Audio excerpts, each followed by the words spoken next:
Cookin. This is our 38th year for Indiana's Cookin. It is our 7th year for it to be a benefit for the food pantry. And in that amount of time, we have raised, let me think, $30,000 and about 11 tons of food. So I want to thank all of you because we wouldn't have done that if it weren't for the people who come to the show. Thank you. Part of what we collect the money for, part of the way we raise that money is through Candemonium, and we have volunteers from IUP, the fraternity and sorority groups who collect money, and they go to Valesky's. Valesky's collects, Tate's and Clymer, and Salzburg Shop and Save. So let's give those people a hand for all the work they do. Thank you. And our sponsors, Lent's Kitchen and Bath, who has been with us since 2008. And this year we have 3 corporate sponsors, and they are Boma Chiropractic, and hopefully some of you got a chance to get a nice massage beforehand, and Indiana Regional Medical Center for the Spirit of Women Center, and then also S&T Bank. So we want to thank those sponsors. And I think we have some guests from S&T here. Where are you? I might have worked with some of you a while back, but welcome. And I believe that we would also like to, again, thank everyone who has volunteered, our sponsors, our vendors, with all the wonderful food samples. And we're going to get on with the show here real quickly. But every year, as you know, we try to do something a little wee bit different.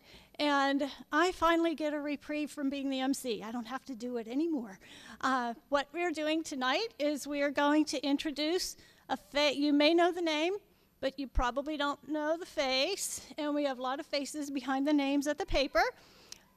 This is a face that as I mentioned at the early show, all of us ladies enjoy at the newspaper, and we are adding a new dimension to the show, ladies. I would like to introduce our staff writer, Sam Cusick, and he will be tonight's MC.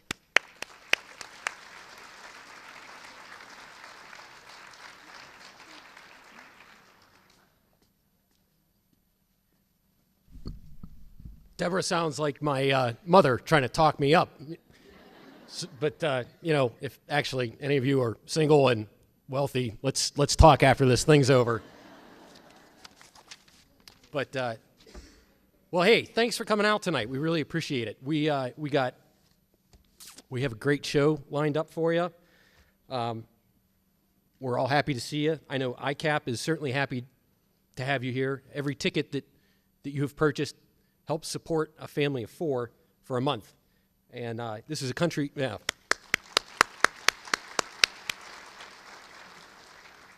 This is a country of plenty, and nobody should have to go without.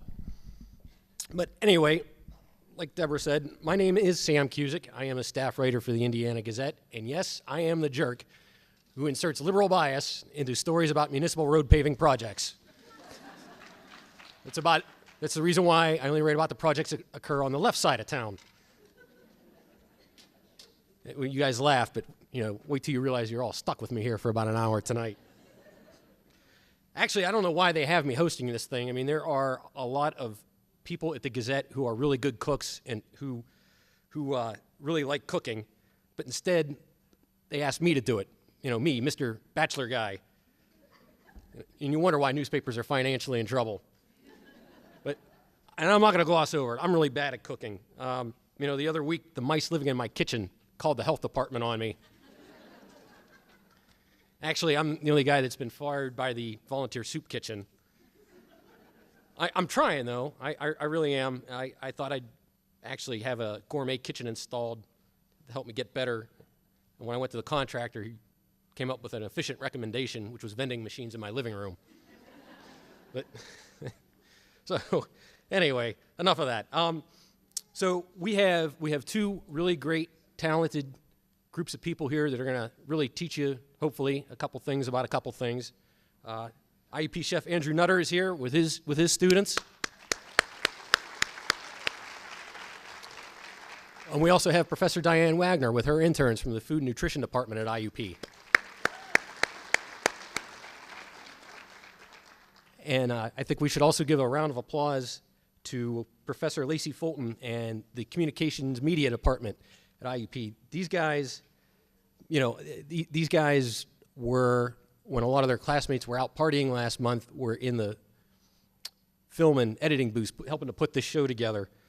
They took 26 tripping over my words here, 26 hours worth of film, which some of which you're going to see later on today, and they did a real nice job. So, and they're also in the control booth behind you. So let's give it up for them too.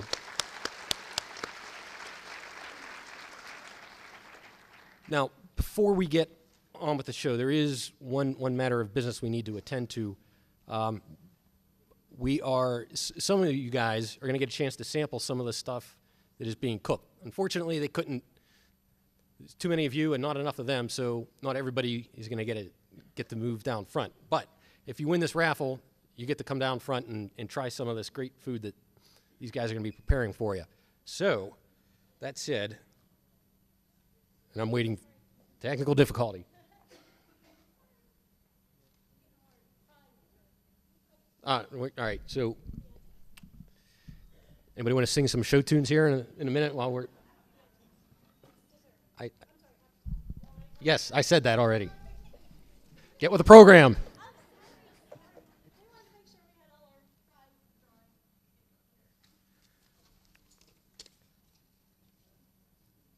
Oh, God, you guys are killing me with this handwriting. All right, this is for the appetizer, right? All right, so Ramona Malin, come on down.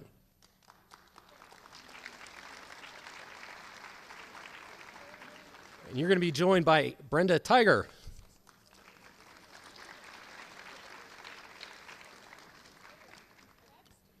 All right, now this table is for the main course.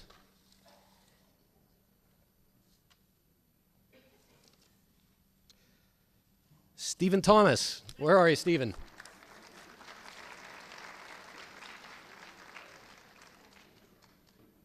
Tonight, you're going to be dining with Jane Emfield.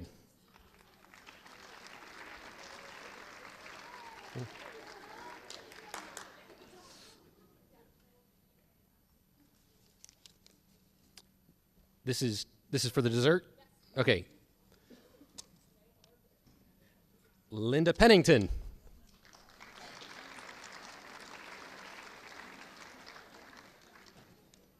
Your table guest for the evening will be, oh, I know the suspense is killing you, right?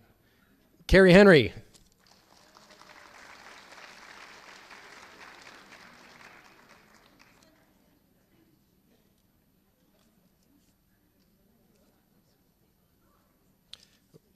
Is there Linda?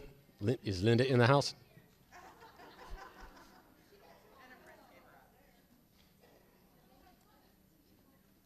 Do you want to, I mean, should we draw another name or? No, you don't want to? Oh, come on. It's not like, you're going to be sitting in front of a whole audience and be on TV and everything, right? All right. Well, you've made your loss is somebody else's gain, right?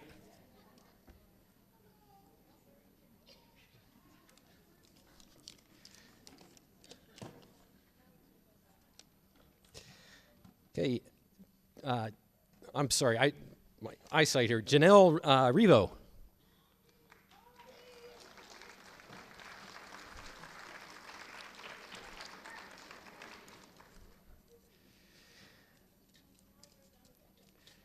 Okay, now I should tell you that if you guys look in your bags, you'll find a spoon. We are going to be passing it. We are doing this, right? We are going to be passing out samples of a little dessert later on that everybody will get to try. That dessert, for the record, is something called, oh, I'm sorry. All right, that dessert is an apricot citrus panna cotta with candied almonds, which is French for you can't afford this in a restaurant. So, all that out of the way, I'm trying to work up here. What are you doing? I want to make sure these people can win prizes. Make sure you have your yellow ticket. Does anyone still have a door prize ticket so one of our folks can collect it? Okay, just wanted to make sure you had all your tickets in the barrel. Yours again. Sorry. See, we run a very tight ship here at the Gazette. We are the model of efficiency, right? All right. Anyway, all that out of the way, I would like to introduce our first team tonight. Leading this team is a fella who really knows his stuff. He's studied in exotic locations such as Paris and Morgantown, West Virginia.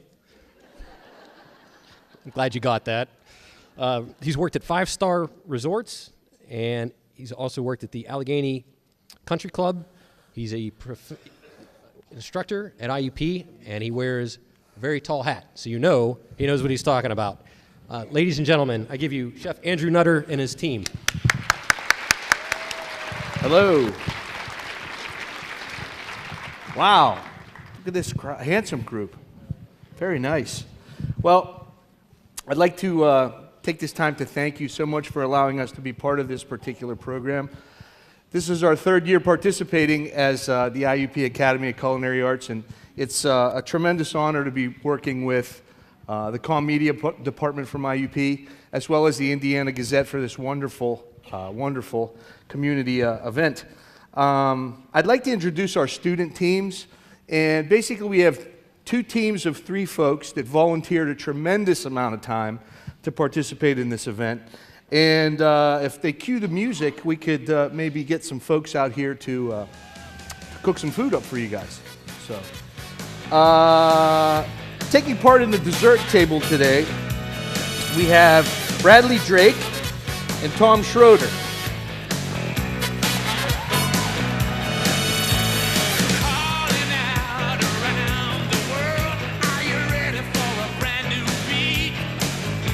Today in the entree table, we're going to have Destiny Sorge and Jamie Abramowitz.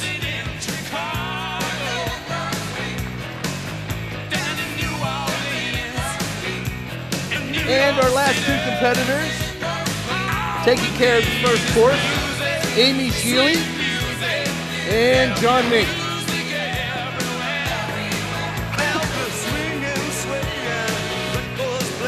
I'm going to hang out on this side. They can dance the night away. So here's our teams that we have going on. 2 teams today, and basically what we've done is we've divided them up according to course so that we can prepare the same items as far as the courses are concerned. But we're going to talk a little bit about this competition that we had created. Basically what we decided to do this year was to run a mystery basket competition, which is very similar to what you might see on the TV show Chopped, or more specifically on Iron Chef. And if we run the video that we have a series of a few videos for you to take a look at. This is the unveiling video, and basically during the unveiling, this is the first time the students actually get to see what they're going to be working with. So we gave them 2 proteins to include shrimp and pork tenderloin. We also gave them a starch, which in this case was arborio rice, a short grain Italian rice. We gave them 2 vegetables, which included asparagus and dried porcini mushrooms. We also gave them 2 fruits, one of them dried apricots and the other one oranges. And then we gave them a cheese, and this cheese was ricotta cheese. And we also gave them a nut, which was slivered almonds. And basically what they had to do with these items was to create a menu where they would use and incorporate each one of these products in one of the 3 courses. And this is really one of the most interesting parts of the competition, because at this particular moment, the students had no idea what they were going to get. So they take a look, and the first time they get to see this, they have to develop a concept, and they start to think, what am I going to do with this particular piece of meat, or how am I going to pair it with this vegetable, or what am I going to do? So they had to plan a menu and execute a menu. So at this particular moment, they're taking turns discussing what they might do for the appetizer course, and what they might do for the entree course, and what they're going to do for the dessert course. They had 30 minutes to plan their menu. And so they're getting together, discussing what they thought they might do. They had some ideas, ran it together, and then they formulated some type of menu. In the real world, this whole process takes place at the same time. For us, we broke it down into sections, and you can see right here, this is actually the second part of this competition, where after the reveal and they took a look at the basket, they formulated their menus, and then they got together and wrote up a requisition sheet. And then what we did was we brought them back for a second part of the competition at a later time, and we gave them all the food that they requisitioned. So then they actually had a chance to put together this meal. And this particular video here is showing them actually during the production phase of the meal. And during the meal preparation, they had 3 hours to make 2 portions of each course. Now, what's really stressful about this particular style of competition is that the time constraints really kind of put you in a bind, and you have to do everything within a specific period of time. That's really what's stressful. It's not the cooking part that's stressful. For us as chefs and for these young culinarians, actually getting into the cooking phase is really... Was that Jamie getting all excited? Sorry, Jamie. She was happy. It tasted good, I guess. Whee! But getting into the cooking part actually starts the relaxation process. So much of the stress in the competition is relieved once we get into the cooking phase. Like I said, in the typical mystery basket competition, we would reveal, we would write the menu, we would get right into the production in the kitchen, and then you're evaluated during the production as to your sanitation procedures, your knife cuts, your cooking methods. Everything you do on the floor or in the kitchen, right, as you're working, is evaluated and critiqued by certified American Culinary Federation judges, like we have right here. Okay, so they're watching the cooking process, they're watching how you store things, how you handle things, how you sanitize everything, so it's really, really important. Okay, the great thing about these particular styles of competitions is that they allow you to challenge yourself from the mental aspect of planning a menu and then the physical aspect of actually enacting those products. So it's really a great way to test your skills, to see where you rate or where you fall into place within the profession. So it's really, I really highly encourage competition. In this particular situation, one of the benefits about doing this job that we've decided to do, this field, is that we actually get to do a lot with the artistic side of things, where we create and do fancy plate presentations, which we're going to see a little bit later on. And the really neat thing about this cooking is we actually get the science and the physics background and the chemistry background. So it satisfies both left brain and right brain people. So a lot of people are kind of pulled to this because we're interested in artistic things, and we're also interested in the science portion of things. So that's it's a great career path. All right, this last video section that we have here basically is going to be showed about the judges' critique. And this is where the students find out how the fruits of their labor actually came to fruition. And their critique actually gives them suggestions as to how to improve the products or what they can do better next time. And the idea with these competitions is that you keep competing, and then every time you compete, you get a little bit better, a little bit better, a little bit better, so that the certificate for completion of a competition turns into a bronze medal, and then a silver, and then ultimately a gold. But what you're shooting for is a best of show. So, unlike the Olympics, where we give out medals, in culinary competitions, every competing member could earn a gold medal.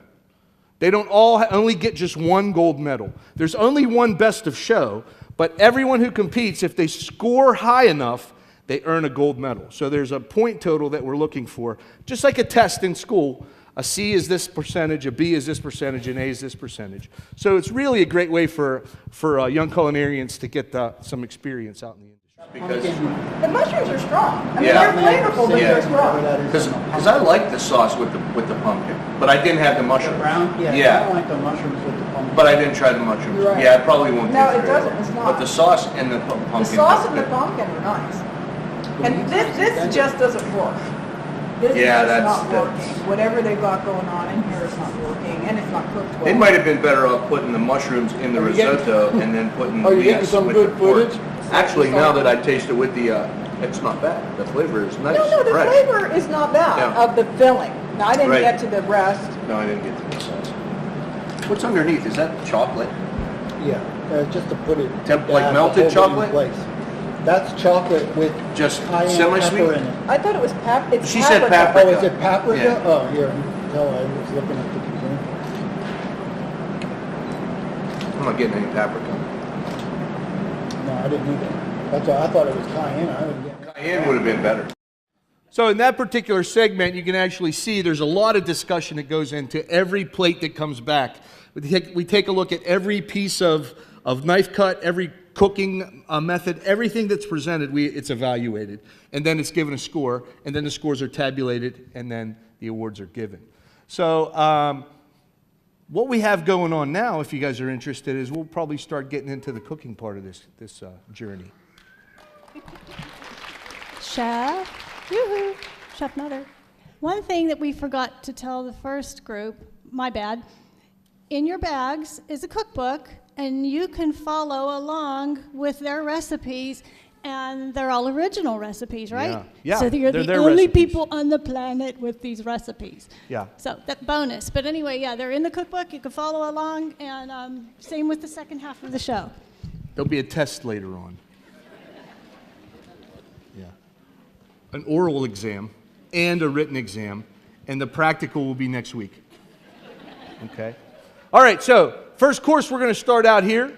We have some interesting things that we're going to take a look at. And what we're really, you guys can go ahead and start. You know, don't wait for me. I'm busy.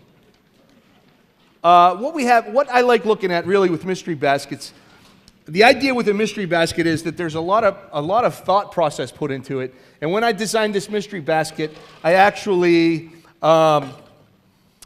started to think of a specific region that I would think about including the ingredients for. So if you look at the ingredients that are involved here, it's very Italian, okay? Simply it's Italian, but more specifically, it's more closely related to Tuscany. So in Tuscany, porcini mushrooms are really big.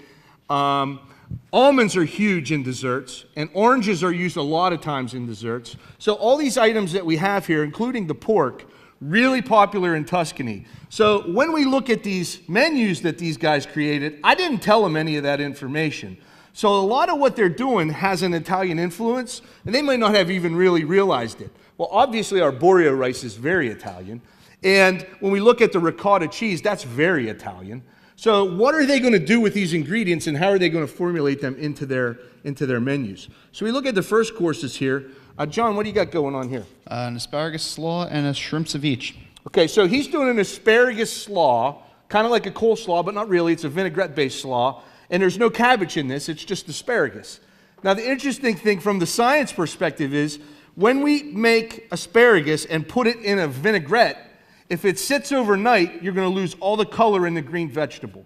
The acid from the vinegar is going to pull all the chlorophyll out of the vegetable, and they're going to end up tomorrow looking like canned green beans. Right? You know how they have that army military kind of camouflage green? And that's really what happens to anything that has green color in it when you add acid. So whether it's lemon juice or vinegar or wine or tomatoes or whatever the case might be, if it sits overnight, it's going to lose all of its color. So really what we have to do is he's marinating this asparagus, but for a short period of time. Okay? The ingredients that he's using from his mystery basket in this dish are what? The asparagus and the shrimp. So he's using the shrimp and the asparagus from the mystery basket. Also the oranges. And the citrus and the oranges. Okay. So, you know, a lot of times when you do these mystery basket competitions, what the judges are looking for is how did you actually implement these ingredients? And if you forgot or omitted a main ingredient from the basket, then you're automatically disqualified. So that's the stuff that we're actually looking for. How did they actually use these items and implement them into the dish? Amy, what do you have going on here? Field green salad. Okay. I also have the shrimp and the asparagus. Okay, from the so mystery basket. she's using the shrimp, the asparagus, and also some field greens, in this case a spring mix you could find at the grocery store. And then she has some beautiful, beautiful red and yellow bell peppers that she's putting on here. And what was your vinaigrette? An orange, lemon, lime. Okay, so she also used the orange as part of the vinaigrette. And the really interesting thing is they both chose shrimp for the first course, right? But neither one of these two teams planned their menus together. They were two totally separate areas when they wrote their menus, and neither one of them had any communication as to what are you guys doing with this, or what are you going to do with that, or what's going on. So it's just pretty interesting how they incorporated these ingredients very similarly into the first course. John, what do you have in this squirt bottle up here? It's a balsamic and honey reduction. Okay, so a lot of times in our industry we'll take and use sauces, and we put certain sauces in these squeeze bottles, and this allows us to deposit the sauce in a very specific manner to create an interesting presentation on the plates. I'll set that back there for you. Don't hurt yourself. What's your herbs you're using here? Dill. Okay, so you're doing a dill vinaigrette, or you use the dill in the ceviche? Dill is in the ceviche. Okay, very good. Amy's plates are looking nice. So when we have these plates put together, during the evaluation and critique, the judges are actually looking for, what are you guys looking for when you decide what you want at the buffet? How do you decide what you want to eat when you go to the buffet? Yeah, the first thing we're going to do is look at the food. Whatever looks the best, that's probably what we're going to choose. So a lot of what we choose to like or decide in our mind what we're going to like or what we're going to think about the dish is, how does the dish look? So appearance is a critical factor in this dish. And usually with a first course in a salad dish, we're looking for several things. Number one, we're looking for nice height. If we use really nice fresh lettuce, we're going to get really nice height because it's crisp. Okay? The other thing we're looking for is eye appeal. What are the knife cuts like? Are they consistent? Is the julienne exactly 2 inches in length and 1/8 of an inch cube like a matchstick? That's what we're looking for.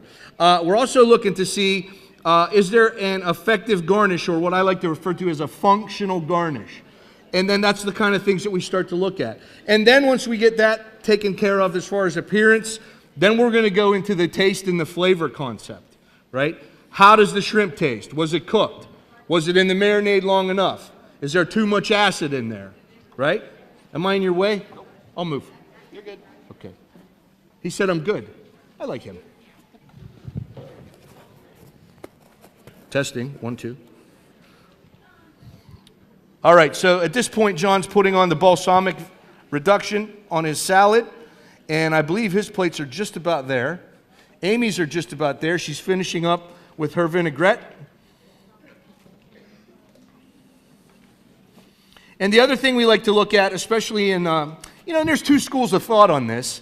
You see on TV sometimes you get the whole herbs and spices all around the rim of the plate, cocoa powder all on the rim of the plate. There's two schools of thought on that.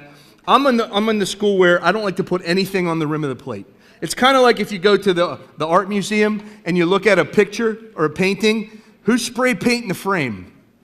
Right? We're not painting the frame when we have a picture at the art museum or a photo, right? So the plate actually is our frame, and if you have to put that stuff all on there, we're cooking. I'm like, what the heck's going on? We're cooking. We have to maybe take a look at what exactly we put on the plate in the first place. Okay?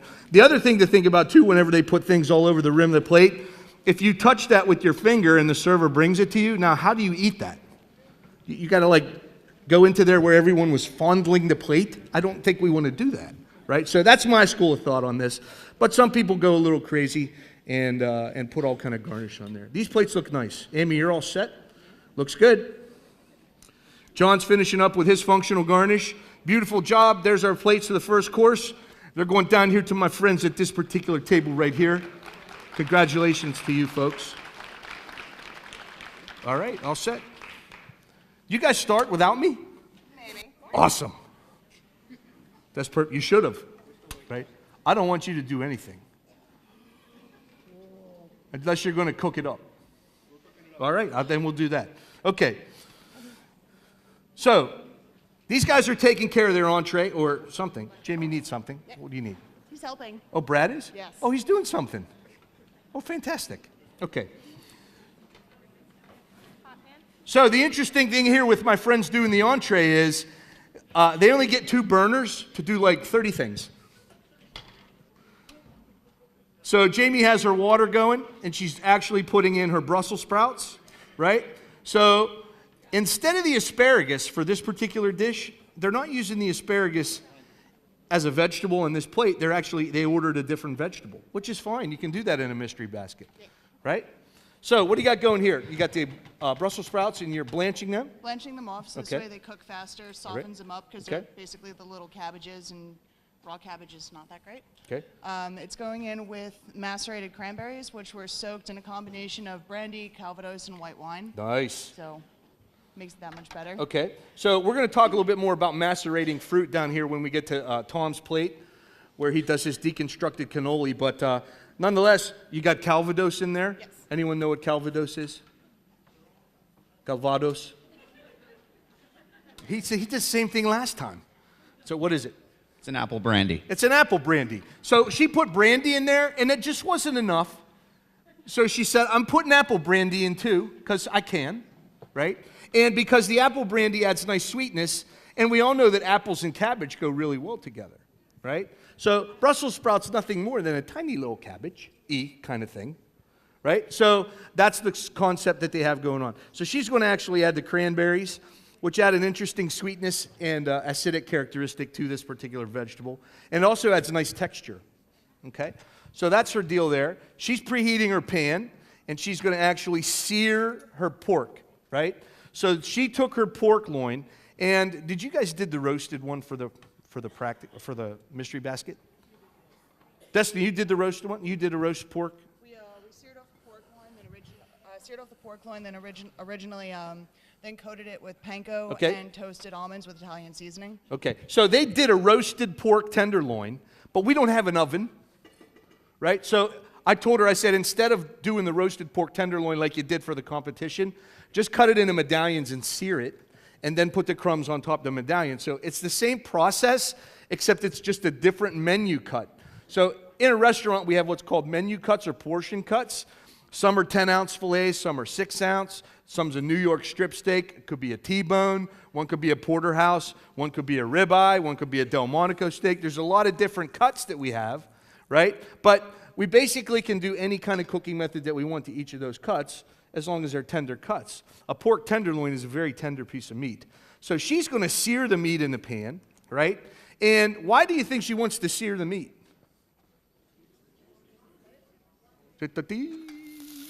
Fire. No fire. Fire. Fire. No fire. Shake it. Fire. Okay. Okay. Searing the meat. What's going to happen when we put it in the hot skillet? Crust. So we're looking for texture. When we sear meat, we're starting to get texture on the meat. Otherwise, how I can relate this is if you take a hot dog and boil it, it's not going to have texture. But if you sear it in a pan or on a grill, it's going to get really nice texture on the outside. So obviously, we want to sear the meat for texture. That's one reason, right? The second reason we're going to sear meat is to develop, someone said,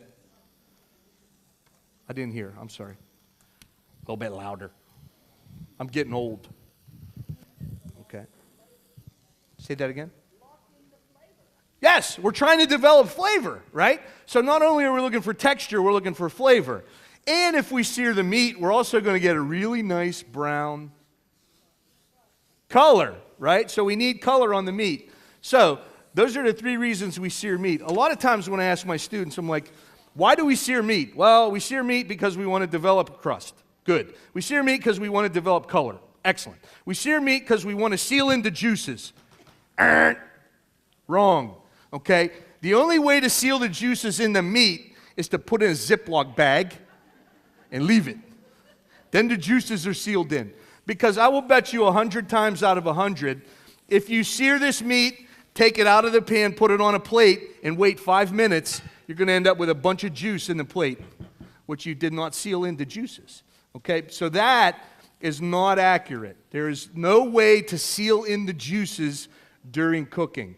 Part of cooking and the science of cooking involves our ability to add heat to a product, and during that process, we lose a lot of moisture. So a lot of the meat we're cooking is about 75% water, about 20% protein, and then like 5 to 7, 8% fat, other trace minerals. So we're looking at 3/4 of the volume of the meat is water. So when we cook a roast and we overcook it, it shrinks down and dries out. Not good. Pass the ketchup, Grandma, because your chicken is way dry. Okay? So really, we're talking about searing the meat for color, for flavor, for texture, and we have to start to cook it somehow. So why not use a pan? So we sear this meat in the pan, and then what happens when you cook meat in a pan? You turn it over, and there's always little bits of meat that stick inside the pan. In France, we call that fond, F-O-N-D, which is the foundation that we use to make the sauce.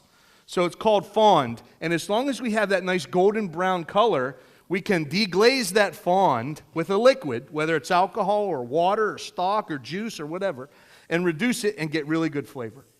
Okay, so She's developing fond in the pan, and she's going to use that fond as a foundation to make her sauce. That's a critical step in sautéing, or in this case, searing, which is almost exactly the same thing.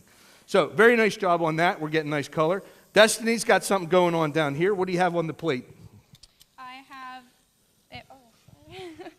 I have a risotto consisting of sage and Grand Marnier with orange zest. Okay, so you have the oranges and the short grain rice from the mystery basket in here. You're also using the pork tenderloin for your entree. And she's searing her meat as well. Nice hot pan, add the fat, heat the fat, put the meat in, shouldn't stick.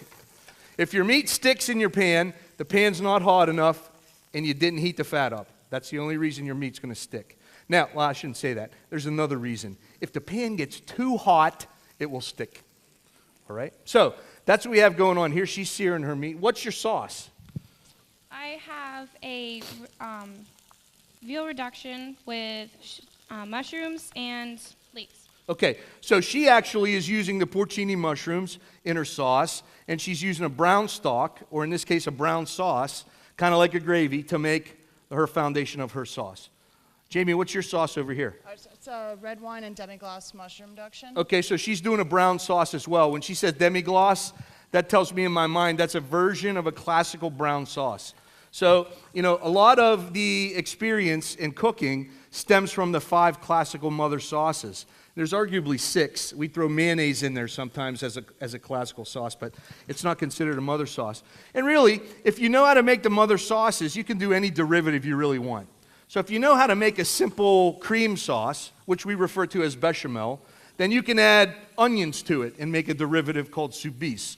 Or you can add white wine and shallots, or you can add mushrooms, or you can deglaze with something else, like, say, for example, stock, and reduce that down and then add that to your cream sauce. So if you know how to do the basic mother sauces, the derivatives are limitless as to what you can do. And you can just do pretty much whatever you kind of want, as long as you understand the principles of thickening a liquid to make a sauce. Now, one of the challenges with making sauces is that if we thicken it too much, it turns into spackling paste, right? We can patch the walls and the holes in the wall. And, you know, I always tell the students, I'm like, listen, here's your advice I give you on your practical for your sauces or your soup. If it's too thick, thin it out. And if it's too thin, thicken it up. Good luck. Okay? That's really what it comes down to. So at that point, they should understand what too thick is and what too thin is. So that's what we're actually looking for. What's your vegetable here, Destiny, that you have going on? We have a roasted pumpkin puree with assorted spices like cinnamon and nutmeg. So in the fall, we would probably get small cooking pumpkins, and you could actually roast those. They get really sweet. You take the puree out and make your own pureed pumpkin. These come from the finest can you have ever seen. Right here. This is the finest canned pumpkin in all of the county. It's right there. Okay? So, you know, in the real world, if we could do everything from scratch, that would be fantastic. But a lot of times it takes a lot of time and it's a lot of money. So this, we took a little sneaky cheat trick. Okay? And that's fine as long as you understand what to do with the product. Okay? Jamie's got like multitasking things going on all over. This is awesome. So your sauce is looking good. Very nice. Your risotto is just about ready. So Destiny's plating up her meat. Seared off nice. Beautiful color on the meat. It's nice and juicy. She's allowing it to rest. The other thing I was talking about earlier in the first show is whenever you cook any kind of meat, whether it's poultry or meat, beef or veal or whatever method you use to cook it, you always want to take that meat out when it's done and let it rest. Let it sit. So on Thanksgiving, you pull your turkey out, you let it rest. Depending on how big the roast is, will determine how long you want to let it rest. So for example, an individual chicken breast that we grilled out on the back porch is only going to rest for 4 or 5 minutes, right? A big 25-pound turkey might rest 30, 35 minutes. Because what happens when we let that meat rest, it acts like a sponge. Whenever we heat protein, it squeezes and constricts. So when it cools down, it's like a sponge that actually starts to get bigger again, and then we allow all the juices to kind of go back and redistribute into the meat. if we take the turkey out of the oven and carve it right away, it's going to be really dry, and all the juice is going to go all onto the cutting board or onto the floor. So we allow that meat to rest. We allow two things to happen, right? The first one is the juices go back into the meat, redistribute. The second one is we allow for carryover cooking. So it's like when you're baking cookies, you pull them out of the oven, they don't stop baking when you take them out of the oven, right? They still continue to cook. So we have to allow for that process to happen when we cook the food, all right? The smaller the food is, the little bit of carryover we're going to get, maybe 3 or 4 degrees. A big turkey might carry over 10, 12 degrees in that half hour that we have it sitting out there, depending on how much heat is trapped in there, okay? So that's a critical step whenever you're searing any meat. We're not pulling it off raw, don't get me wrong. That's not what I'm talking. We're talking about cooked meat, let it rest, the juices can redistribute, and it will eat much nicer when you do that process, okay? Very nice, looks good. Beautiful, all right? Beautiful. One of the things I really like is this is what I would refer to, and sometimes you hear this as a pan roast. And really, pan roast is something that we typically do in the oven, but you see all this caramelized color on this Brussels sprouts. They actually get an interesting texture and a really nice flavor when you lightly brown the edges of the Brussels sprouts. So I like that particular method of cooking this food. You get a little bit of different flavor characteristic on the sprouts. Okay, beautiful, very nice. So that pork is cooked really, really well. That's a nice medium right there on the pork. You can tell by looking at it. Well, I could tell by looking at it, okay? There's a famous chef in the world named Briat Savarin who actually said something that was really interesting. He said, in order for a cook to understand how to properly cook a piece of meat, they must do it at least 10,000 times.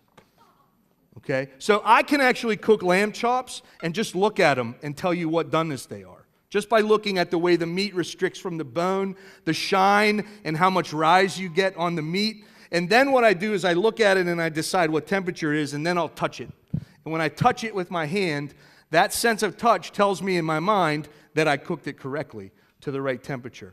That's the only way you can actually do that in a restaurant, because individual steaks and chops, I can't keep sticking a thermometer into them, because every time I stick a thermometer in there, it's like I'm letting all the juice out, right? It's kind of like when you grill a burger on your back porch and you smash it with the spatula because you want all the juice out of it.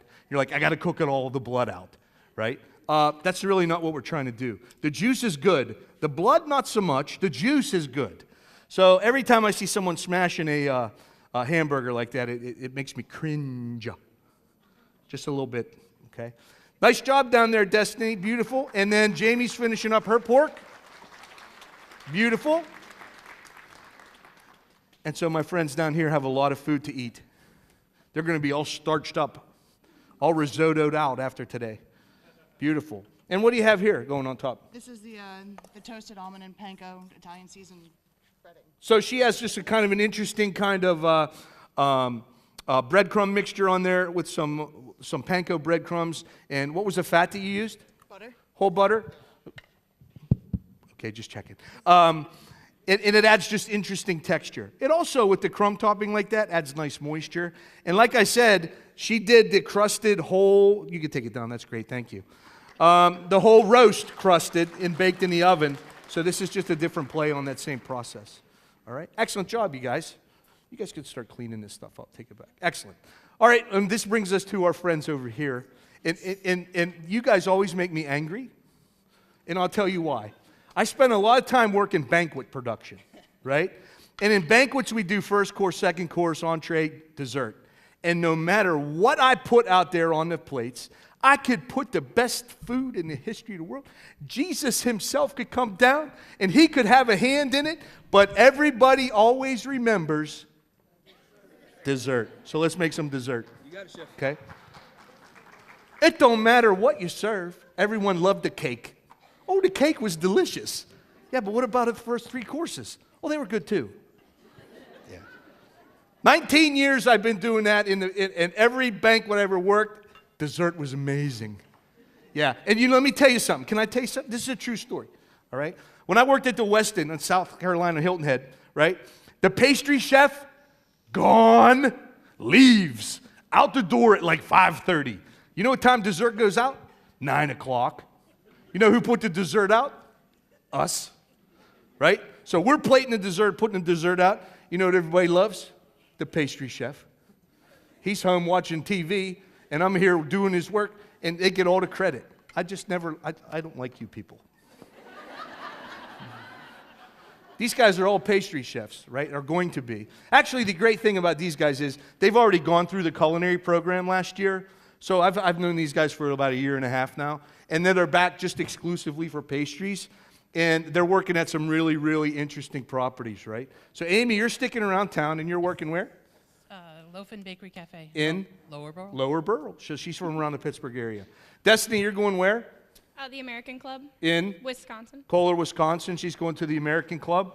And the rest of these jamokes are going, where are you guys going? Biltmore State, North Carolina. There you go, Biltmore, down in North Carolina, all 4 of these guys. So they're doing some pretty amazing things. So you guys can go make fun of all the cooks down there and do all the pastries at the Biltmore. And then when you go to the Biltmore, all you'll remember is them. It'll be wonderful. All right, so Tom, what do you have happening here? Right now I'm making the filling for the cannoli. It's, Okay. My cannoli's deconstructed, so rather than having the traditional cannoli shell, I have a cannoli bowl, which is going to get the filling. And it consists of oranges, apricots, which are macerated. And macerating is just the process of taking dried fruits and combining them with alcohol and letting them sit for a few hours to get the fruit to plump back up. So what alcohol do you have there? I have Marsalis. Oh, don't all that. Don't put all that in there. Leave a little bit.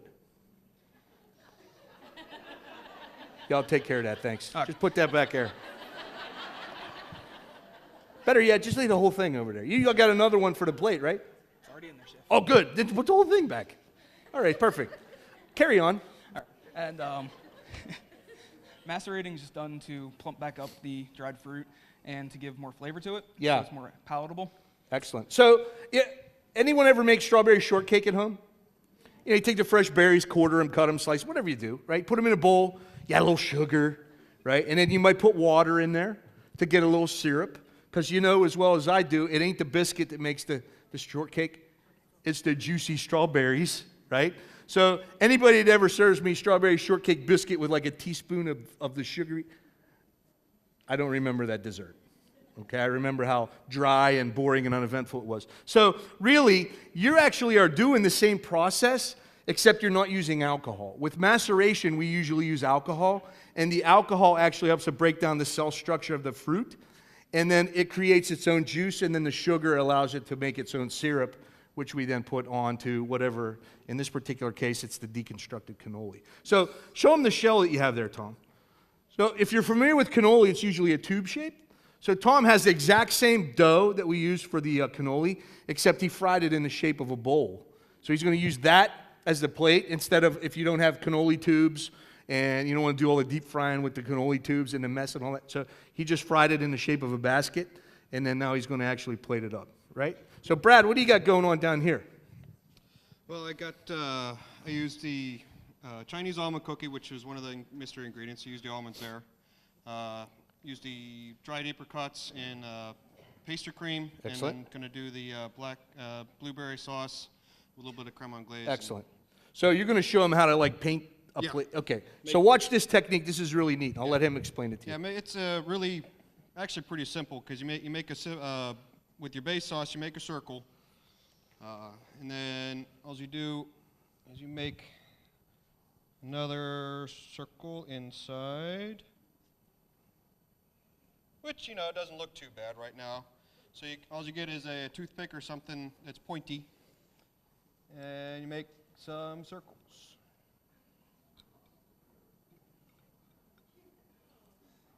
So you have this really tempesty looking kind of presentation.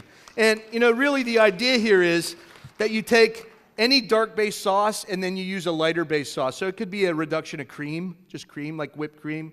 Or in this case, it's a custard. It's like eggs, sugar, vanilla, milk that's cooked down. And then if we actually put this into an ice cream machine, you'd end up with French vanilla ice cream, right? So it's really ice cream base is what it is. So it's called creme anglaise, English cream, right? And it's used a lot in desserts and a lot in plating because it's got great flavor, it's got beautiful color, and it's got the great texture and consistency so that when you do try to pull this sauce, you can see it. If it's too thin, it'll just float to the bottom and you'll never see what's going on. So the viscosity of the sauces has to be correct. So what else do you have up front there? Got the chocolate filigree here. Okay.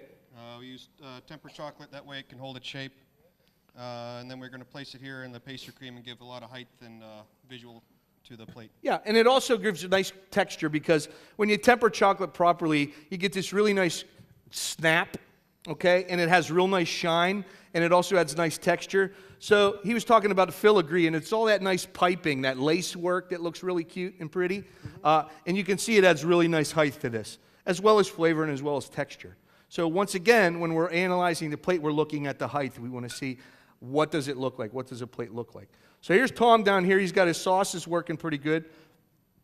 Pretty straightforward. Tell me about these chocolate straws that you have. Yeah, chocolate straws, it's made with tempered chocolate.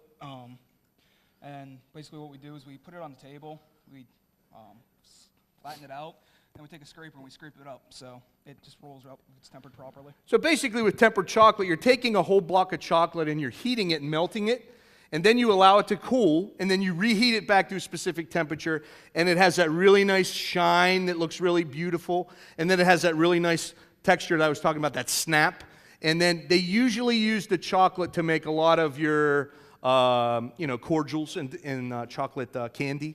So it's a process of actually working with the chocolate where you heat it, cool it, and then rewarm it again, and then the chocolate has really nice texture because the cocoa crystals, right, the cocoa butter crystals form this nice, beautiful relationship with each other, and it works out really nice. So here's our plate, deconstructed cannoli. You guys here? You? Yeah, that's all you're going to remember. Yes, sir. Yes, sirree. So that's it in a nutshell. Our three-course mystery basket. And they did a very nice job. Okay. Thanks so much. You're going to deliver the goods? All right. Thanks so much, everybody. Excellent.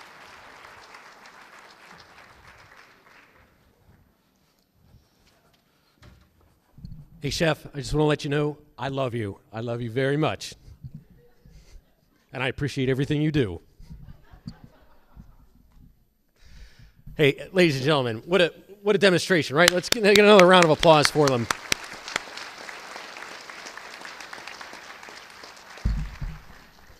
You know, I got to think that there's probably a lot to that cooking a piece of meat about 10,000 times. It probably helps explain why when I tried to put a steak in my toaster, I couldn't get it to fit. Hey, I know. You got another half hour of me yet. Well, anyway, while these guys are cleaning up and the next crew sets up for the next demonstration, we're going to hand out some prizes, which I suspect is why most of you are all here tonight anyway, right? So, now, Debbie, what am I supposed to remind everybody of? All right, this is the last call for tickets. If you have not given us your tickets, give us your tickets. Tickets. All right, we're all agreed that all the tickets are in, right? All right. All right, so first prize, this is our first prize of the night, is a $20 gift card to Valesky's Bilo, and our winner is, well, I apologize, I'm bad with the handwriting and the names. That's why I write for a living and instead of work on the radio. Karina Miller.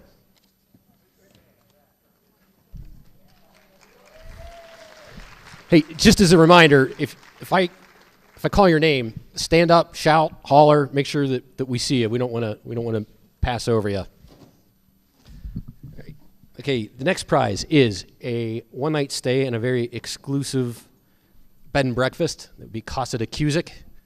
You get sleep on my futon. I'll cook you a bowl of ramen noodles. You get to go out to a Rossiter. It'll be great. All right. Next prize, $25 gift card to Taze.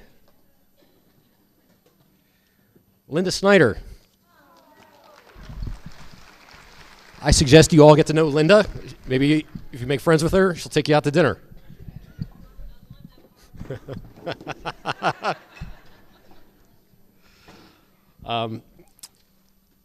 I have no idea what a panini maker is, but this is what you're going to win, a panini maker and a panini cookbook.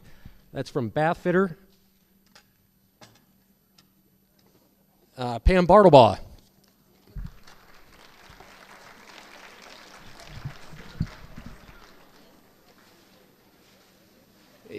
Next prize is a $20 gift card to Giant Eagle. Jeff Weigel.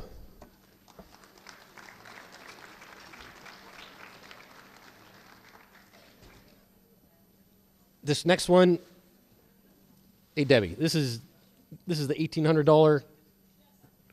This is an $1,800 prize. Although I don't know whether you are going to get insulted if you win this or not. But this is a gift certificate for lipo laser from Hoff Chiropractic. The winner is Patty Mumau.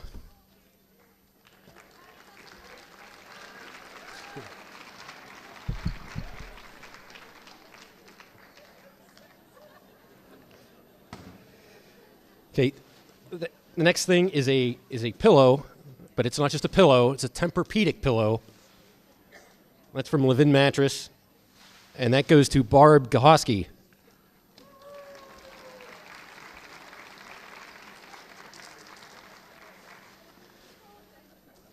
This is groceries to Martin's. If you win, I'm coming over to your house. You can cook me something. Geez, I'm sorry. Beverly, I can't tell whether that's a C or a D. C-H-V-E-R-C-H-K-O? All right.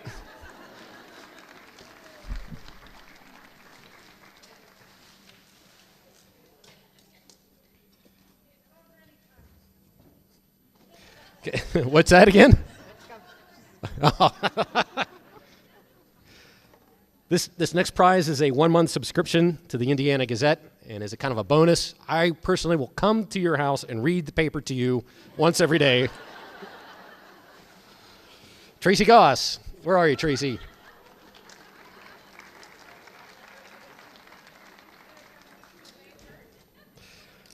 This is a $25 gift certificate to Luigi's. Ashley Mondel.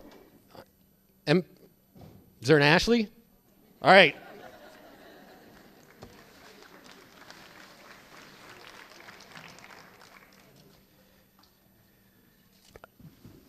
This next one probably isn't going to do you any good unless you have a grill, but this is for a propane refill certificate from AmeriGas. Patricia Moorhead. Actually, it might be good if you want to blow something up, too. I don't.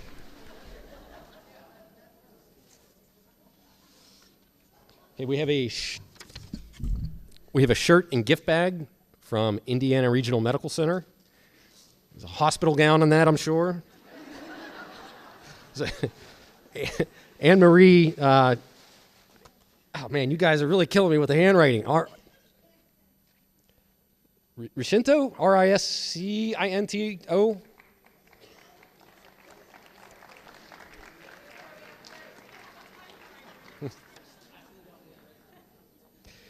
Okay, this is for pile of groceries at Martin's. Oh, wait a minute. This is disqualified. Are we giving out prizes to people with the Gazette?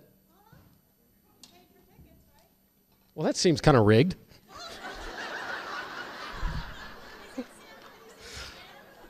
No. This is actually my boss's son, who, by the way, is a very great young lad. He's got a bright future ahead of him. Nate Ebeling. Is he here? Oh, there he is. Incidentally, when we all get out of here, make sure you tell my boss what a great job I did. Okay, the next we have a gift basket to Walnut Hill Winery. What's that? Bottle of wine? Well, it should be like 2, right? Or 3. Oh, there was 2.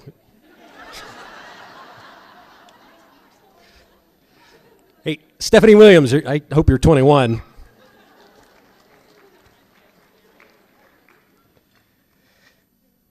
Next up is a cutting board from Cutting Edge Countertops. Josh Whittison.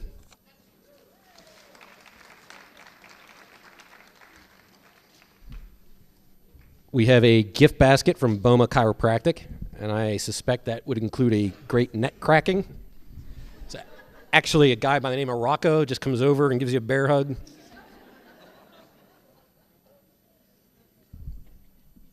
Barb Byerly.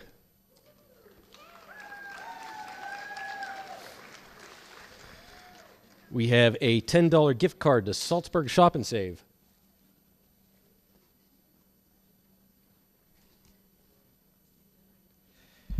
I apologize. Chris Lybergee, Lybargee. Lybarger, okay. See, this is why they need to start teaching handwriting again in school. All right, how many more? We have one. We got about another 10 to go here. All right, so we're going to do 3 more, and then we'll polish off the rest of this list here in a bit. We got another pile of groceries at Martin's.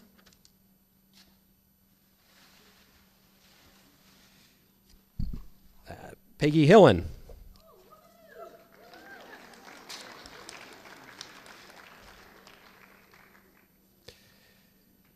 We have another 1-month subscription to the Indiana Gazette, and this time around, the entire Donnelly family will deliver your paper to your doorstep once a day. Becky Thomas. All right, we're going to do one more here. All right, one more. $10 gift card to Eaton Park. Just think of all the smiley cookies, right? Cheryl Akins. Where are you, Cheryl?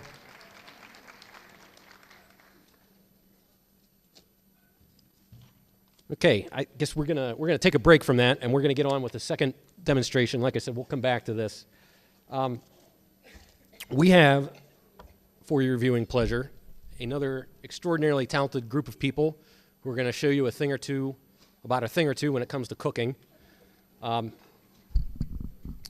These are interns with the food and what is it?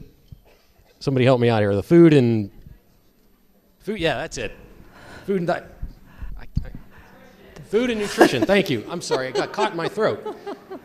They are led by their beloved professor, Diane Wagner. Diane's been with us for, how long have you been with us now? A long time. Let's go. We'll just go. Let's just go. Come on. We're ready. Let's go. I like to move it. All right. I like to move it. There we go. Diane Wagner and her team, everybody. Come on, Rita. I like to move it. I like to move That's it. We're moving it. I like to move it. You like to move it. I like to move it. I like to move it. I like to move it. You like to move it. I like to move it. I like to move it. I like to move it. You like to move it. All right, take your stations, girls. Now. All over the world. Original mad stuntman pan your case, man. I love how all the girls move their body. Okay, we're ready now. Okay, thank you. All right, hi everybody. Are you ready? Okay, ours is fast. All right, it's Fast and Fab. That's the new name, Fast and Fab. And we're going to take a lot of what Chef Nutter told you, and we're just going to try to put it into really simple dishes that you can do in a lot less time. They might not look quite as nice, but they still look pretty good. All right? And most of them are pretty good for you, too, so that really helps. We're going to start, and if you've been here before, what we did last year, we're going to go from station to station. Each station has 2 recipes that we're going to talk about. So the interns are going to basically be working on a couple recipes at a time, and then I'm going to go from table to table. I'm going to talk to John, the camera person, and I'm going to be ordering him around so he can look at the food that we're talking about, all right? So we're going to start over here at the chicken. We're going to call it the chicken station. This is round 1, and your recipes are on page 6. And actually, which one are you doing first? The chicken, the Tuscan chicken? Sorry. Is this on, John? Sorry. My helper's on. All right. Is it on?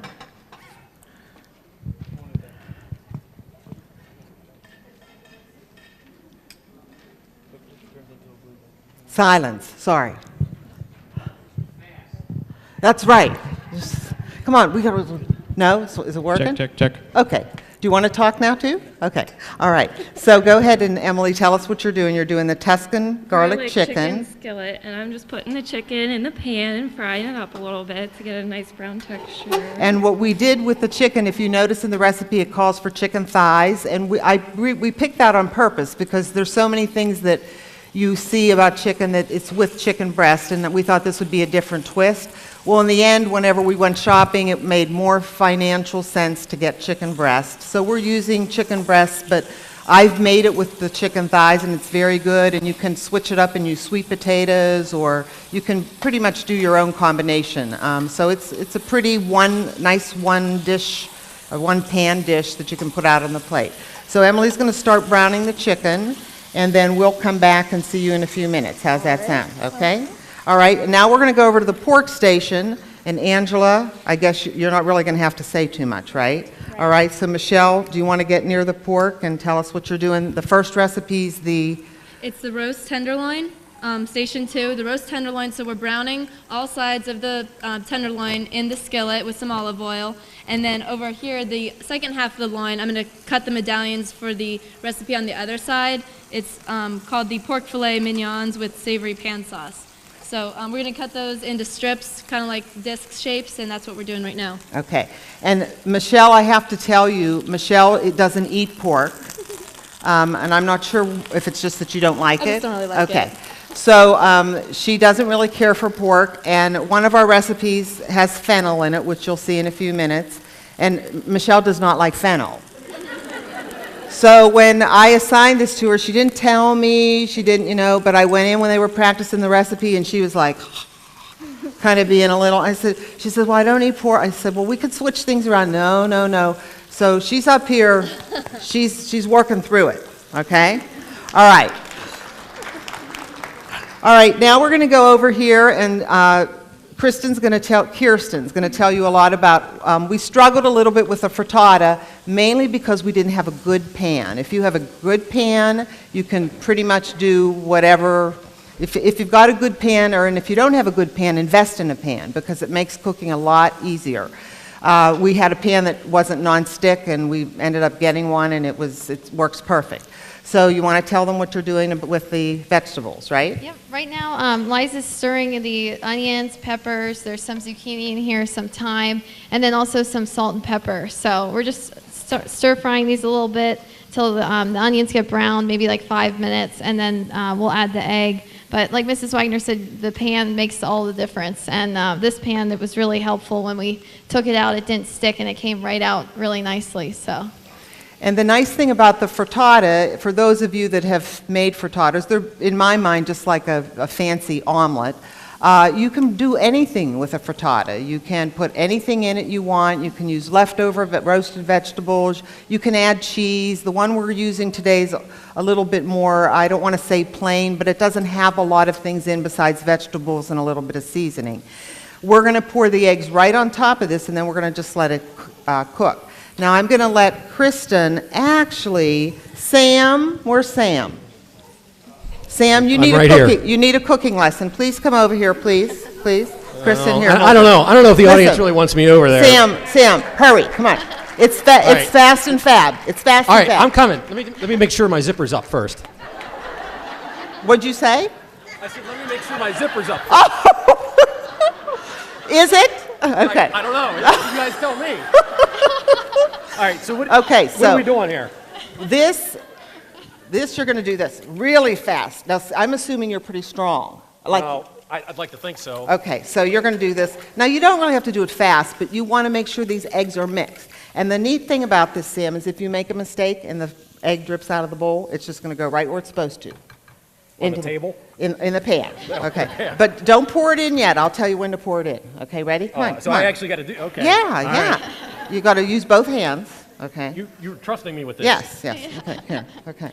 You said we're getting that vending machine out of your living room, okay. All right, so Yeah, it's, work with me, Sam, come on, let's go. Okay. I'm working. Okay, All you're right. doing pretty good. All Okay. right. All right, so let me take that for you for 1 minute. All Okay. right. You know, because I'm kind of a control person. All right. Okay. All right. Now, Well, of course you are. You're now, a woman. okay. Stand. Hey. Okay. Now stand back. Okay. Stand back. Okay. And then we're just going to do this. Kristen, do you want to do it here? I don't want to steal your thunder. Go. Go. I'll Go. tell you what. I'll hold the microphone and. For a minute. Just for a minute. Okay. All right. Really? Yeah. Yeah. Don't say anything in there you're not supposed Yes, to say. ma'am. Okay. All right, now you can put it in there. Go ahead. Okay.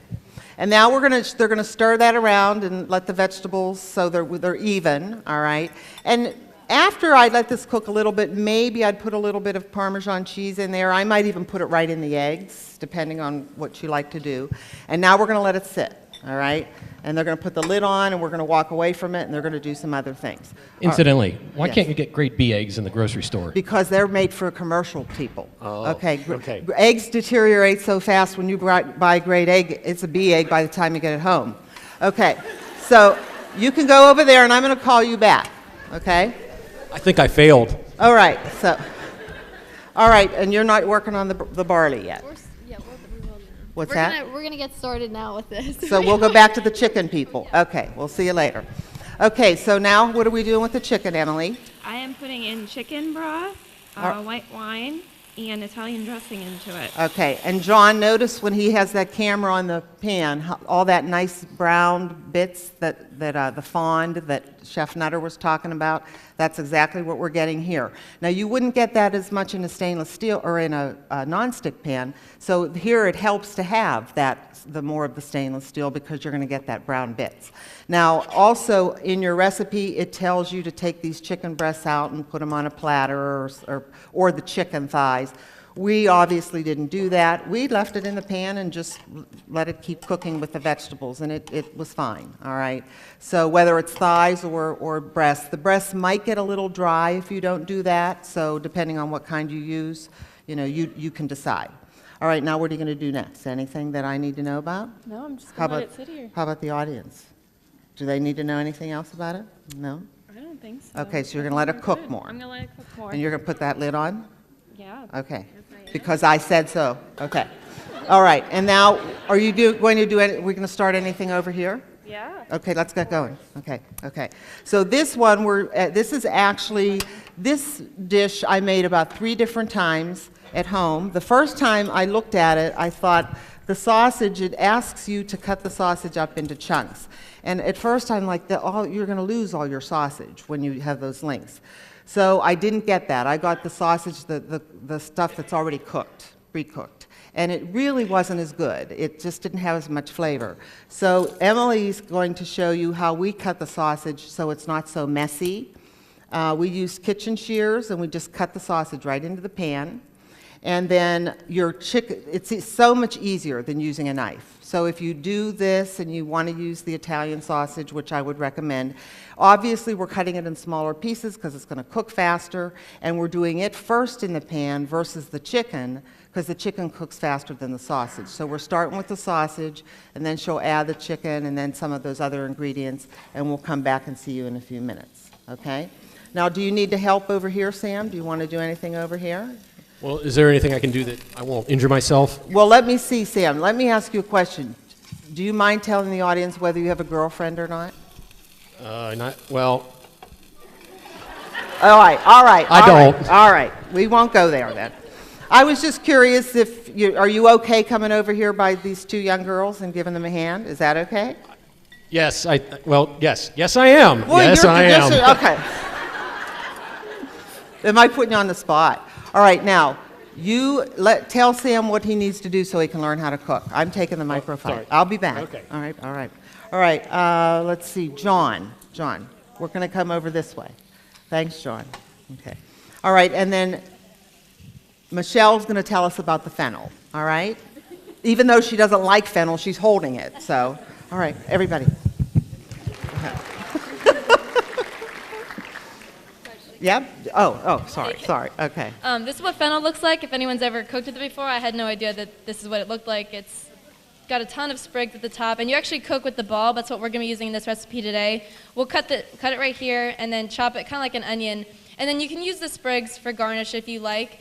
And if you're looking for it in the store, it can also be called anise. It may not be called fennel, so that's what it's also called if you can't find the word fennel. Look for that as well. And when we were talking about the smell and actually the flavor, sometimes you want to think that fennel has a really strong flavor, and it could if it's fennel seed.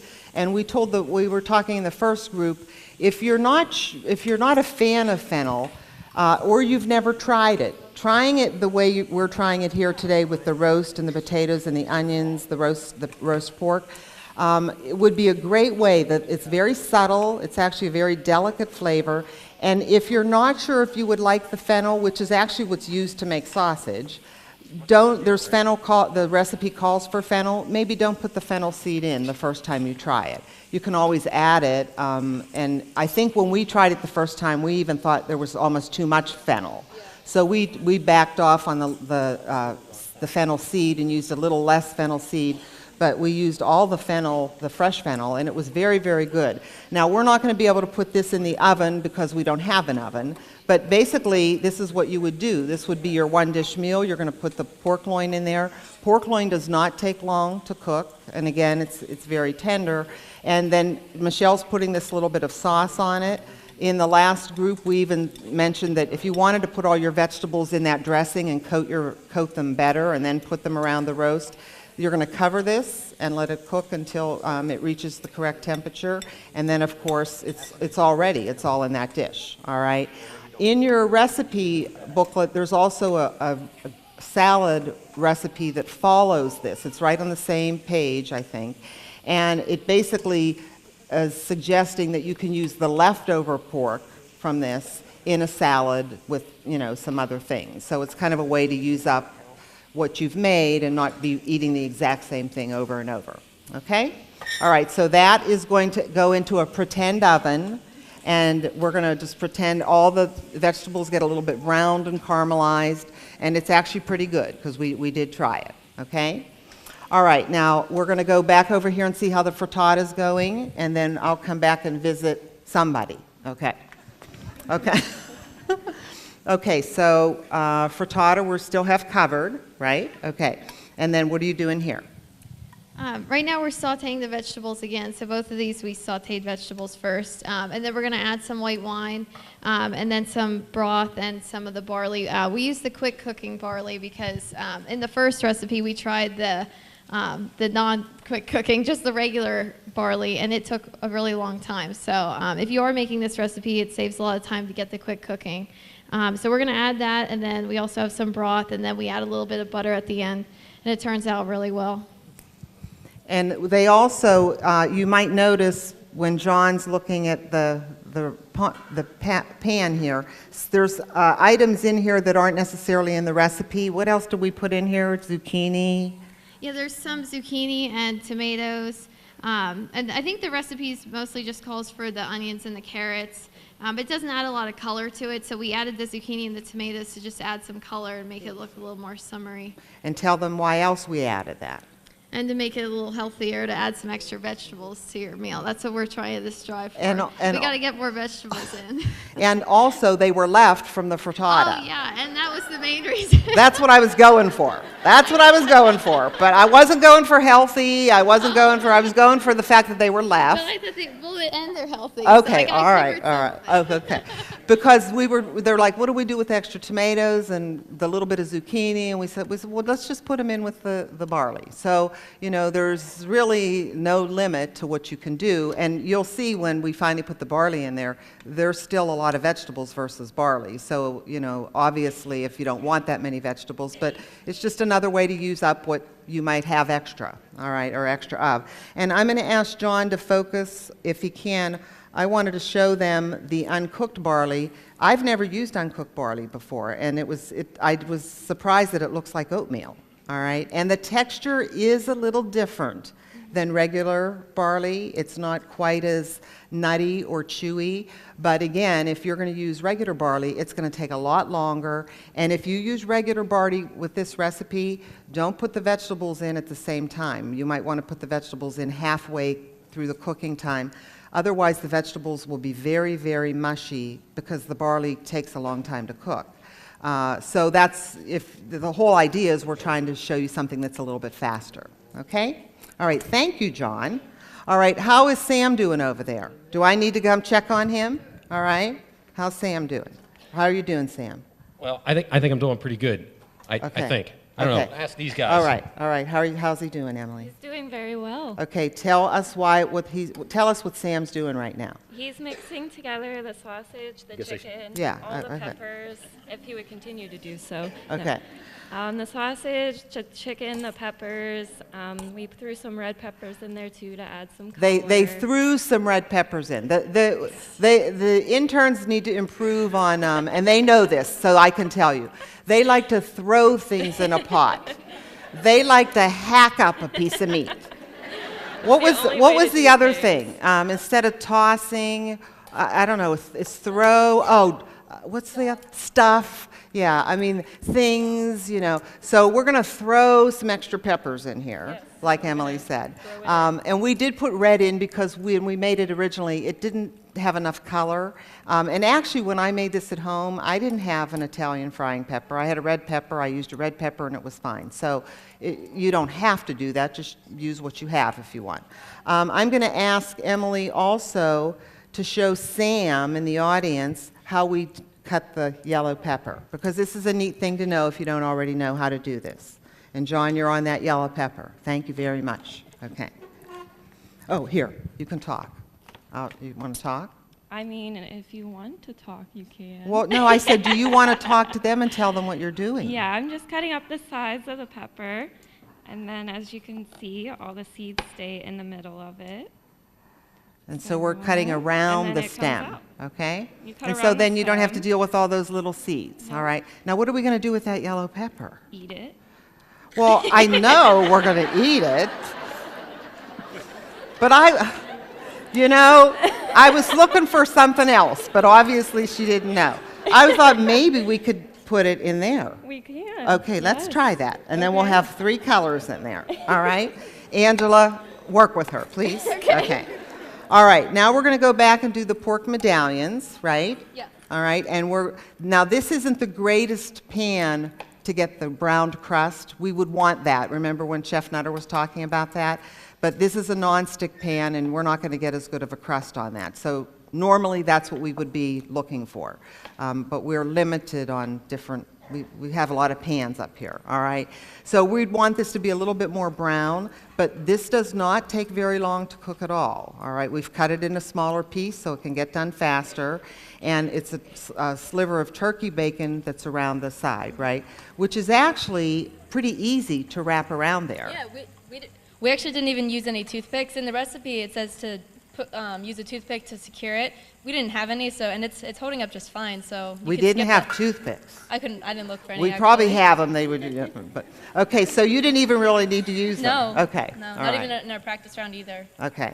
So they're going to brown these, and then they're going to make a little bit of a sauce, which is very, very, very easy. Yeah. All right. So this is fast. So you want to have this so when it's ready, you're ready to eat. Otherwise, it could get dry if you try to keep reheating it. Okay? What happened to the frittata?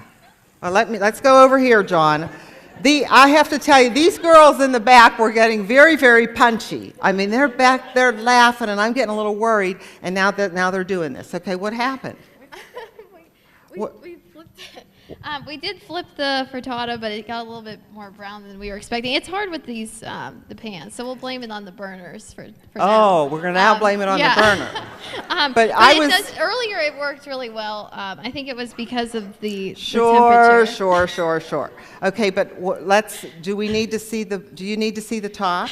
You're probably okay with the top, right? We don't need to flip it back into the pan. Oh, all right, okay. You're probably thinking, oh no, please don't do that. All right. Now, this would go under a broiler, all right, for the top to get done. It sets very nicely. You only need to put it under the broiler for maybe 2 to 3 minutes. We did this today. Let's show them, John. Well, they might not be able to see. Actually, it looks a lot better than it did this morning. But we put this, when we were trying this morning, we put the pan in the broiler a little close, too close to the electrical. Okay. And so when we looked, Kristen, I set the timer for 2 minutes. It says 2 to 3, and I set it for 2, and we poked it, peeked open, and Kristen even said to me, "Is your pan going to be okay in there?" And I'm like, "Sure." I do this at home all the time, but I have a gas stove, and it was too high. This pan was too high. So there's a little burn mark here where the fire was starting, all right? Almost had to call the campus police, but we did okay, all right? So now I have a little reminder of why it's a little scar, all right? But it did work. It set up in 2 minutes, and, you know, we had our little brunch and tasted it, and it was actually pretty good, all right? And I'd like to just, if I could, I'd just like Yes. to point out that the Yes. Gazette insurance policy does not cover accidental fires tonight. So, At the little safety tip there. We have had so many fire drills in our building that, you know, and only half of them are attributed to me, all right? Only half. Everybody else is like 1 or 2, but, you know. Just So we have a 50% chance of getting out of here you alive have a tonight, 50% chance of getting out of here alive. Very, very good. Okay. And I did want to mention to you not a lot about portions, but sorry, John, over here.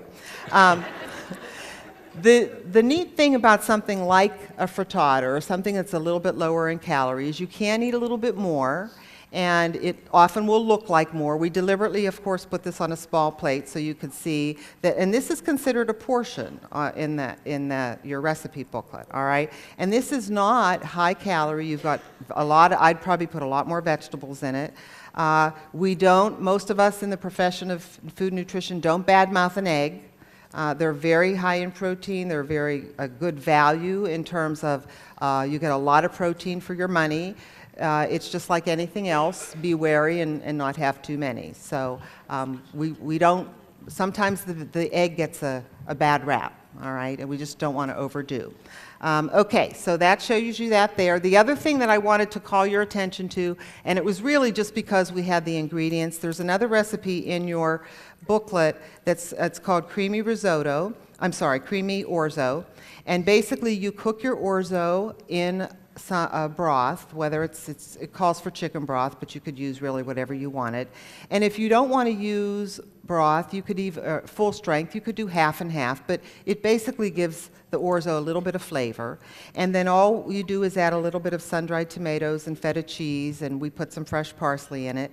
And of course, this has been in the bowl for a while, sitting here. But this is a nice, light type of a side dish. And then you can use it and add chicken to it and whatever. The restaurant Tazo had an orzo salad out here. You could add chickpeas to it. You could add tomatoes and pretty much make another, a lunch the next day. So keep in mind that some of these things you can, really be creative. So we're going to wrap this up, and I'm going to be taking that home. Okay. All right. Just kidding. All right. So how are we doing? What? You need me to stand here? Oh. Am I allowed to go now? All right, okay. There was a little sign language there I wasn't quite understanding. Okay, so what didn't we do yet? Are we done over here? I think this is finished. We added the peas in. Okay. So the last step was to add the peas, and then do you want me to go ahead and plate this? We don't have to. Wait a little yeah. bit? Okay. Well, I was just going to say you don't have to put it on the plate, so we don't have to dirty the plate. Okay. Okay. It's actually somebody's going to box that out and take it home and yeah, we're going to eat tomorrow, it. We're right? going to eat this right out of the pan as soon as the show's over. All right. But basically, you're going to put Parmesan cheese on this, right? Yes. Okay. And obviously, these are very large chicken breasts. We would recommend probably about half of one of those. In fact, this one's it's probably about 10 ounces. That's pretty thick. So, a little bit less than about a 4-ounce serving. And then what are we doing over here? Oh, okay. We're letting everything cook. Cook, okay. And the idea here would be to try to retain the color in the peppers. The chicken and the sausage, I'm sure that that's all cooked now. So basically, if you want your juice, the sauce to be a little bit thinner, you let it reduce a little bit and keep the lid off. And this you could serve with the pasta or rice or, you know, whatever you wanted to. And there was something else I was thinking about it, but I just forgot. So we'll stop there. Okay, so that looks pretty good. Okay, let's go back over here and look at the sauce for the medallions. And what did you do here? We added some minced shallot into the pan with some olive oil, and we glazed those, or browned them up a little bit like a saute. And then we added some white wine to deglaze it, and that's going to lift all of the browning that occurred and make a sauce. And then we're going to cook it until it reduces by about half. And then add our chicken broth and Worcestershire sauce and butter and all the other ingredients, and the parsley will go last. And then it's going to be drizzled over the medallion, so we're just waiting for this to reduce right now. Right, and you can see that there's not a lot of liquid in there, so this is not going to take long to reduce. In fact, it takes a couple minutes, and that's about it. And then once Michelle adds these other ingredients, that'll thicken it up a little bit. It's not a lot of sauce for these. In fact, when I make them at home, I usually double this, and it's still not a lot.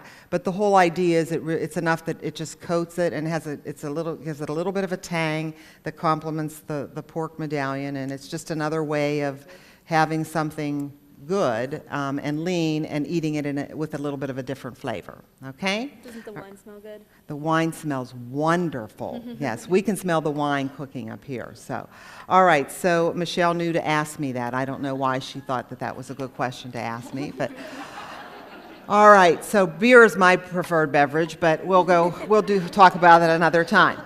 Okay. So, how are we doing over here? Well, we're not burning this one. Oh, you didn't burn. Actually, you didn't burn that. That's okay. All right. What's that?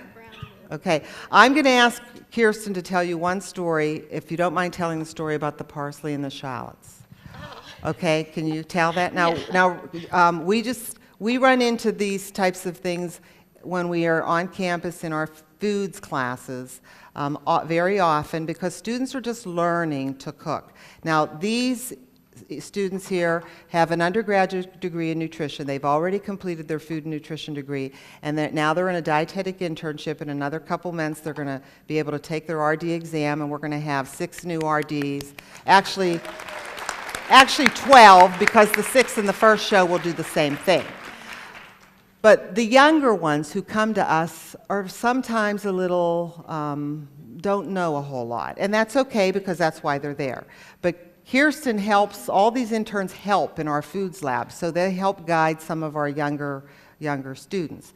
So Kirsten was working in the foods lab the other day, and she came to me and she told me this. Now, where's the parsley? Let's get the parsley here. So you got to act it out. Okay. You got to act it out. So one of the freshman students, I don't know if she was in nutrition or in family consumer science. I wasn't really sure, but she came up to me with a bunch of parsley, a big bag of it actually, and it even still had the tag on it that said parsley. But so she brings it up to me and she says, "Is this a shallot?" And I was like, no. So of course, a shallot is an onion. I mean, I could see if she brought that and said, "Is this cilantro?" because they look alike. Yeah, but a shallot looks more like an onion, and that's a leaf. And and Kristen's comment was more like, boy, you don't realize what people don't know. And a lot of it is because they probably just aren't in an environment where they cook. All right. So we've all decided in the Department of Food and Nutrition, those of you faculty that are here, we've decided we're going to write a book, because there's plenty of stories that we could tell. All right. And Michelle has another story about the whipping cream. Do you want me to let Michelle tell the whipping cream? And we have the faculty member here today, I think, that this happened to.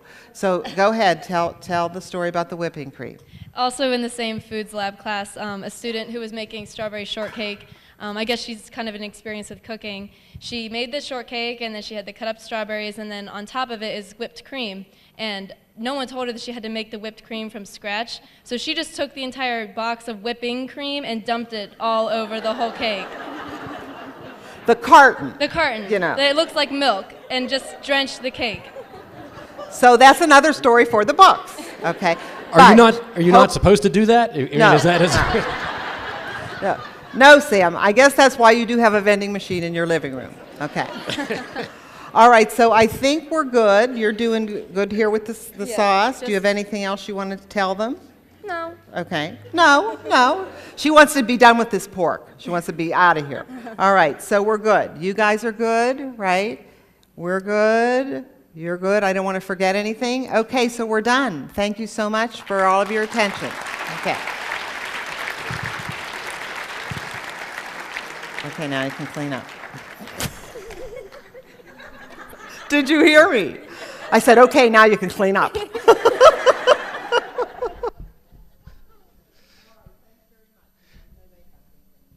Hey, let's get another round of applause for these guys.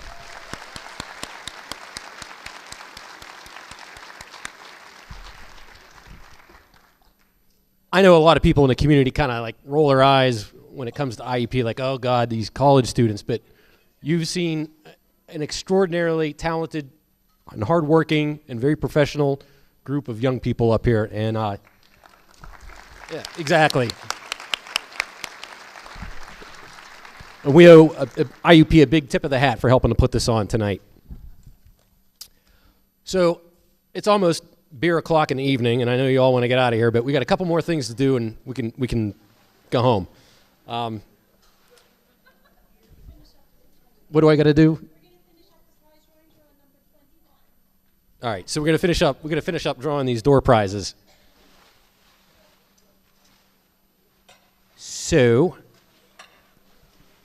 may I have my first name, please?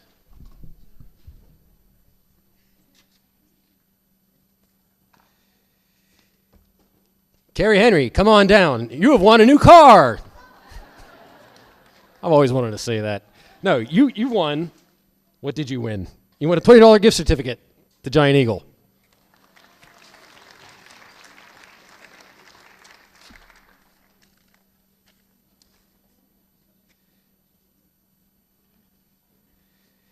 Okay, this is a $20 gift certificate to Benjamin's from S&T Bank.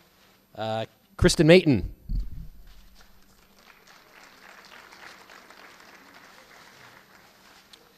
This is groceries to Martin's. Lucy Fetzko. And please be sure you make a scene if your name gets called so we know how to find you. We don't want to pass up anybody. This is another 1-month subscription to the Indiana Gazette, and this time around, the entire Gazette staff will show up to your house and not only read the paper to you, but sing it a cappella. Nadine Carrier.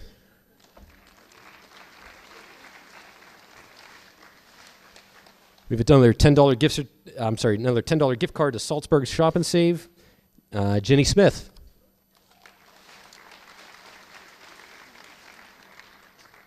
This is a $20 gift card to DeMayo's. Loretta Dahan. Is that right? D-A-H-O-N? Is there a Loretta in the house? Loretta has gone home.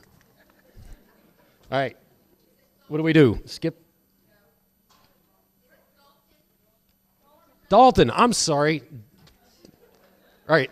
Well, Loretta, you want a prize.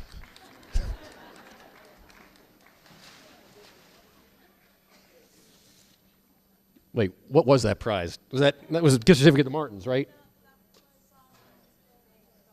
DeMayo's. Okay, sorry about that. This is groceries to Martin's. Donna McGinnis.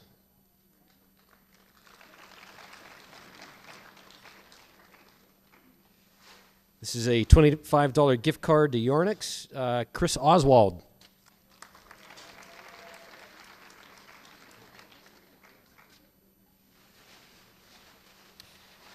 We have a $25 gift card to Yummy for Every Tummy, which is it's a new bakery that's opened up in town.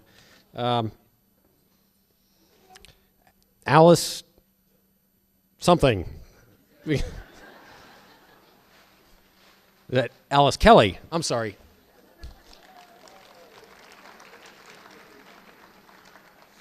Okay, we have a $10 gift card to Eaton Park. Marge Lindsay.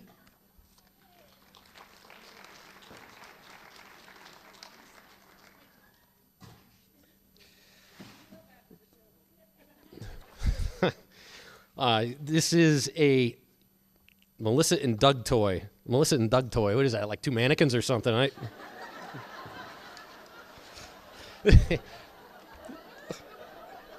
Lifelike Barbies. You could pose them and everything.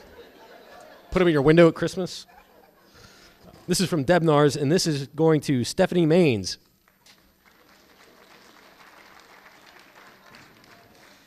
We have a $20 gift certificate to Valesky's Bilo, and that is...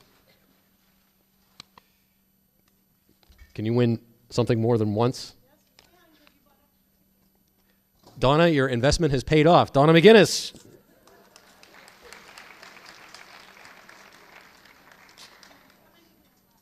Like 4. This is a gift basket to Boma Chiropractic. Linda Walken. All right. We have a wristlet and keychain from Lucy Ray Gifts, which, by the way, everybody should shop there. Shameless plug for the people I work for. Donald Zufall. Dawn, you've just won your girlfriend, wife, a gift for Christmas. Unless you're into that kind of thing. I don't know.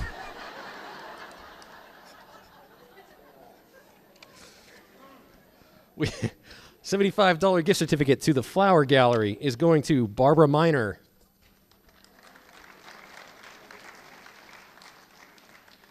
We have another Tempur-Pedic pillow from Levin Mattress. That is going to Alicia Miner.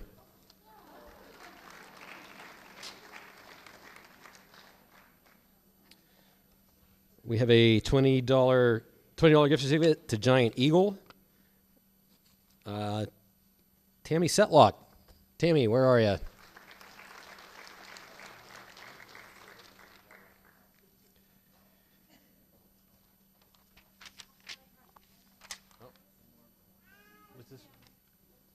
Oh, we got one more for, we skipped over this earlier. This is another Hoff Chiropractic gift certificate.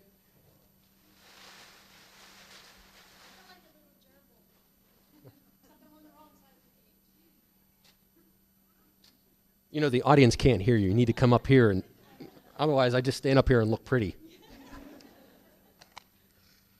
Patty Esseray.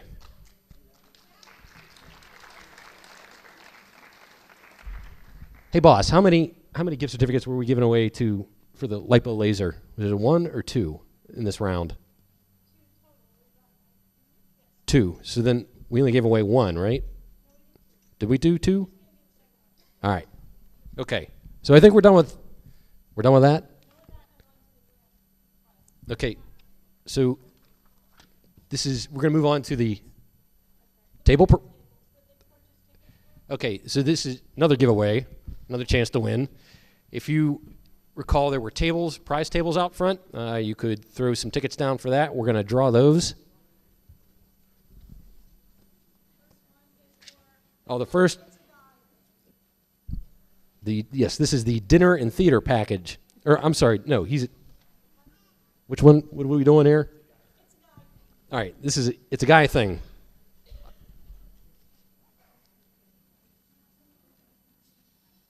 Now, everything is boxed up and ready to go, so all you got to do is pick it up on the way out of here. 42, number 42. Congratulations. Like we said, it's ready for you to go on the way out. All right, the next one is Around the House. 163.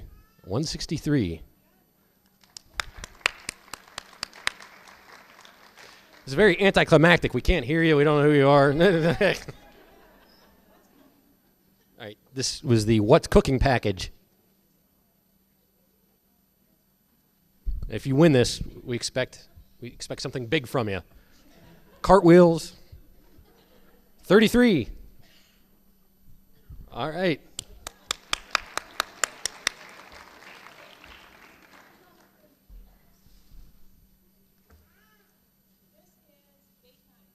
This is date night. 52. A lot of disappointed people out there. You guys got to find better spouses if you're waiting for a prize package for an excuse to go out. I'm available. I will take you to dinner. All in the family. This is the all in the family package. And our lucky winner is number 50. Number 50, where are you? Do we have a winner? I can't see. All right. Congratulations.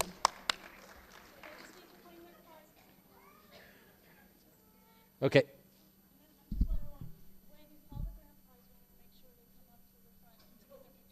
Okay, I promise, this is the last thing. When we call the grand prize winner, we ask that you come to the front and get your photograph taken, which we intend to publish in the Gazette, so all your friends will know you were here, and we'll have something to make fun of you about. But before we get to the grand prize, I do want to thank a couple people, actually a whole lot of people.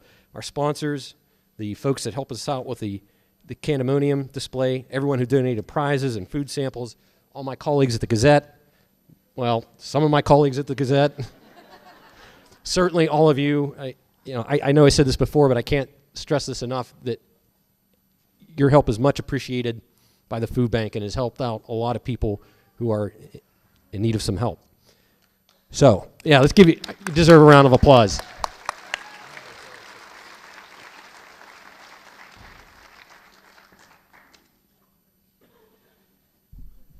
So the grand prize was a $500 gift certificate to Casa de Cusick. You can spend it on my futon or the cinder block bookcase I have.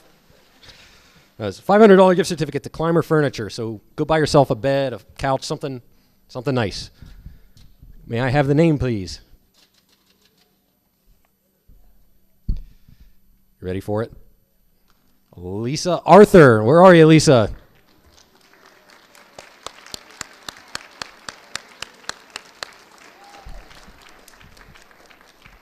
All right, boss, we kicking everybody out of here, or you are summarily dismissed. Thank you all so much for coming tonight. We really appreciate it. You all have a good night.